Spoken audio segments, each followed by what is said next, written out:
Title: Israeli Prez Herzog heads for a chat with Biden, settlements, judicial tweaks, and the big question of democracy on the agenda. TL: Israel's President Isaac Herzog is set for a tete-a-tete with US President Biden amidst rising concerns about Israel's controversial settlement expansions in the West Bank and substantial changes to the judicial system.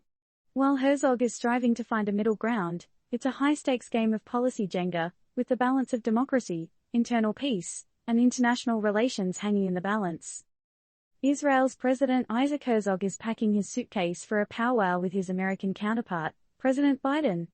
High on the agenda, the simmering pot of Israel's expanding settlements in the West Bank, and the buzzworthy plan to overhaul its judicial system, stirred up by Prime Minister Benjamin Netanyahu's hard-right coalition. Makes one wonder, just how flexible can the rule of law bend before it snaps? Netanyahu's powerful mix of ultra-Orthodox and ultra-nationalist allies insists that such judicial modifications are necessary to cut down the oversized power of the unelected judges.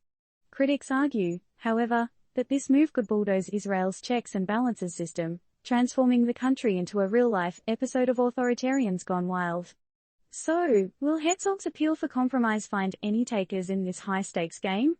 As he prepares to be only the second Israeli president to address the U.S. Congress, following in his father's footsteps, the world watches with bated breath. The timing of Herzog's U.S. visit comes on the heels of a stormy period in Israeli-Palestinian relations. Israeli forces recently undertook one of their most intense operations in the West Bank in the past 20 years, responding to a wave of violence that's been running high tide for over a year. Meanwhile, the U.S., as the kid trying to break up a playground brawl, encourages Israel to hold back on settlements that could further ruin any prospects of a peaceful two-state solution. But the question remains, will this pacifist plea fall on deaf ears, or can a dialogue of resolution truly be dialed in?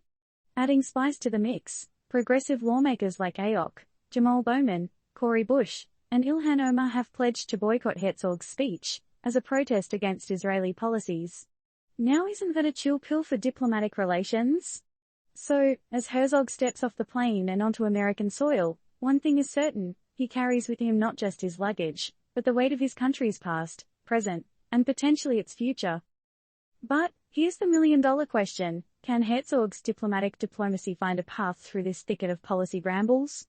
Or is Israel stuck playing a round of democracy or dominance with no clear endgame in sight? Over to you, world.